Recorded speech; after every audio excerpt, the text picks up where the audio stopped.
welcome back to Coffee Infused Crypto. This is a fast market update since we've had our pullback for a couple of days now. We've entered into the weekend. We are witnessing some low volume currently, and we're in the weekend, so we have to be careful. But today's episode is to update you on whether the push or pull towards the downside is over, when to determine that it's over, and what targets to look at. We've discussed this parallel channel yesterday. We've set our next supports, so you can go back and watch that one to have a bigger context on what we're gonna talk about, or what we did talk about, and how we got those levels. So to remind you, this is the 20-week moving average in white, this is the swing high from this move in orange, and this is the 200-week moving average where we perfectly wicked. We have this huge parallel channel starting from all the way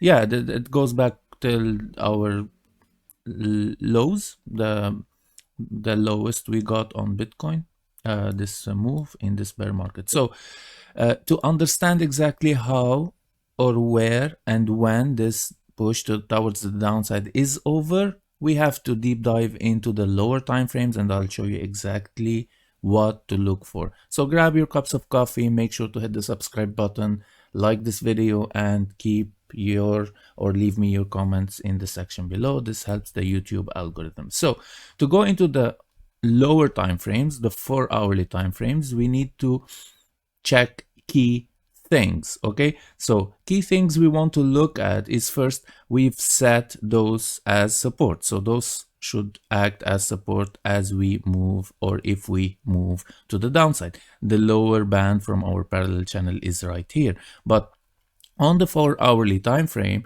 and as we can see here, let me just check this one for you. So this was the first push on the Elliott wave, 1, 2, 3, 4, and 5. So we've finished the five moves, or 5 Elliott waves correction, or impulsive waves.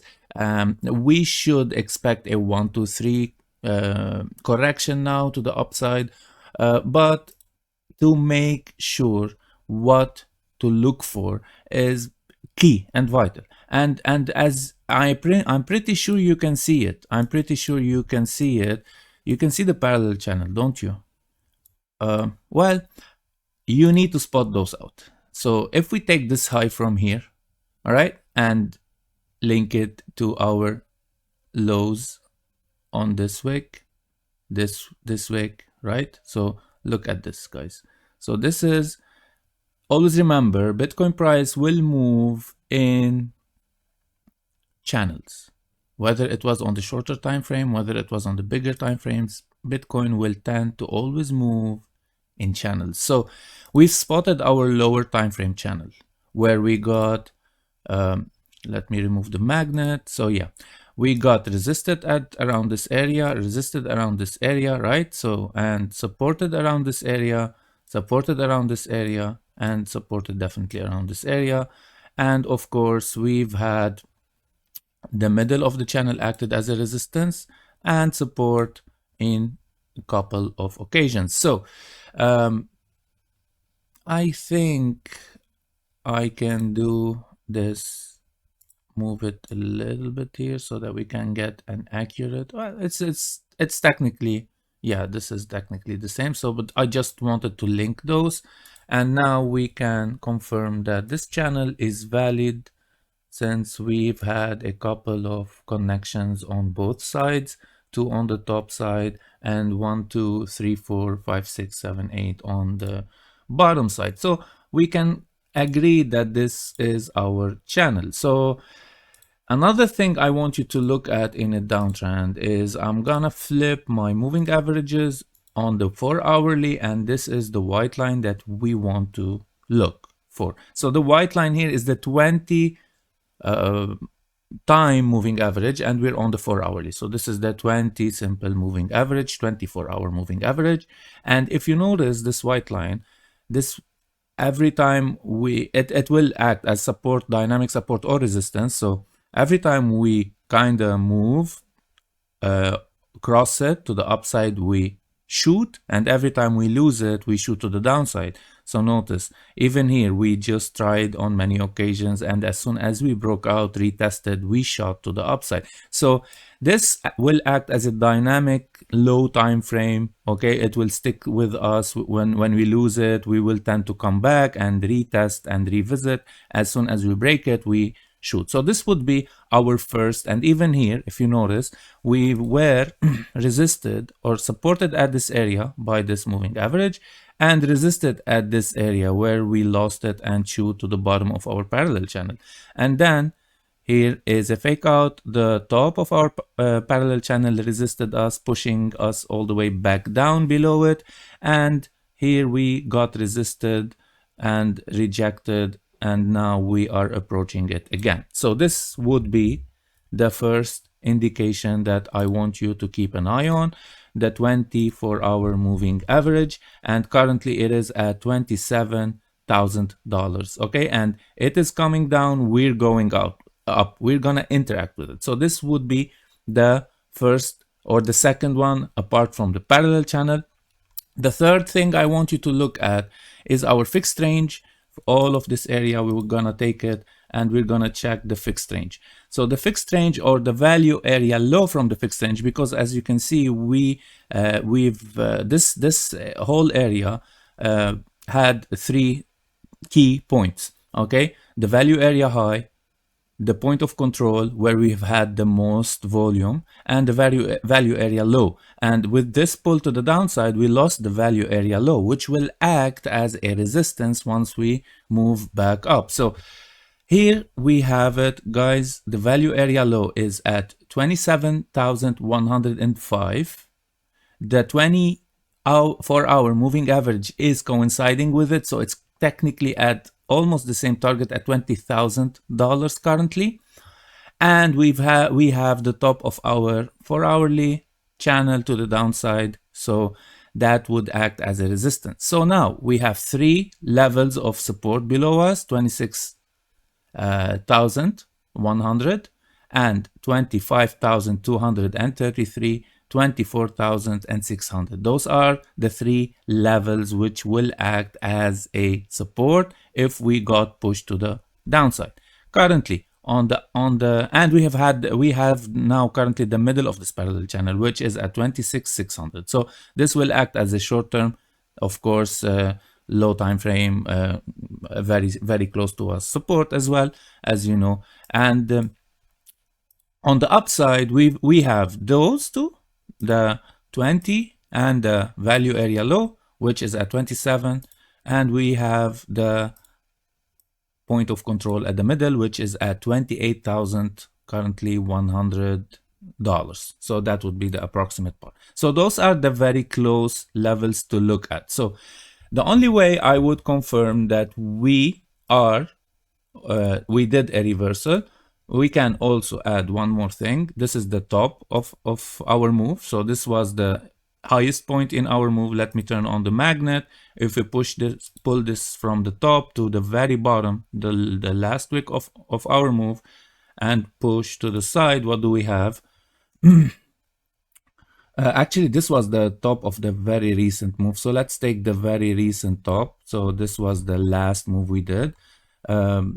Of course, you can take the broader point, but we don't need the broader point because we are on the lower time frame currently. So this was the last move that we had, and this started from this top here and all the way to the bottom here.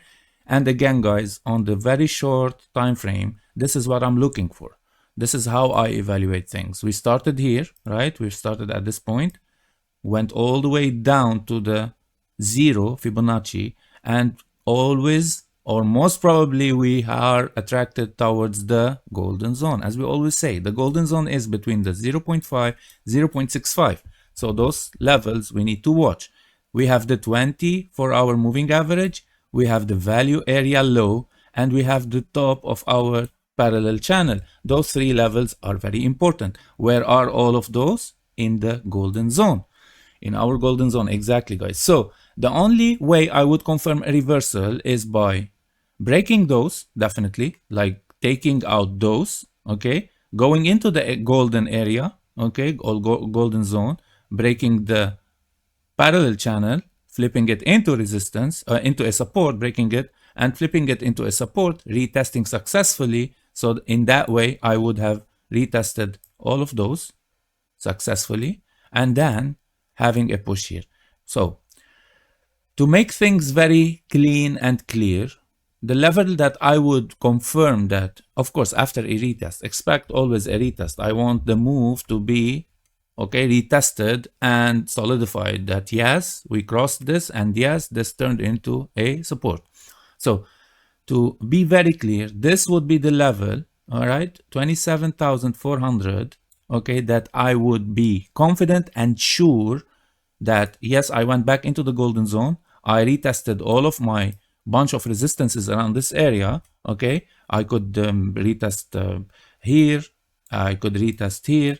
So I need to flip this parallel channel into a support alongside with the value area low and the 20 moving average. So whenever I do that and I kick back a move to the upside coinciding with volume, I need a candle, a big candle of volume, just like those two. So I need volume to kick in. Only then I would say that this move towards the downside is over, okay, and we've had, or we can call, a short-term trend reversal. All right, so keep an eye on the levels. This is the ultimate one, 27,403. So if you see Bitcoin trading above that or this level, and try to sketch this, try to chart the charts I've put now, so that those levels will help you. Most importantly, on the very short time frame, or the very short or the first impact we're going to have is the 24-hour moving average, which is in our golden zone, which is the 0.5. So this is the first impact here around this area. This is what we will interact with first, and this will indicate if we have the momentum to push higher into the golden zone or get rejected and pull back down. Then we'll have the mid of the parallel channel, the bottom of our bigger, broader channel, coinciding with the 200-week moving average at $26,000. So this is the most logical way to look at a chart on the lower time frame.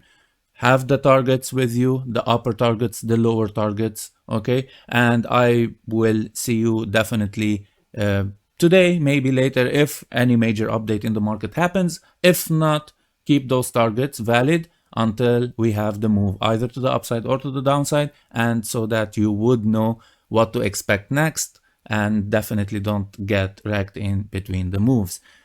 That's everything for now. Stay safe. Hope you enjoyed the show. Hope this was an added value to your analysis. I will see you tomorrow. Bye-bye.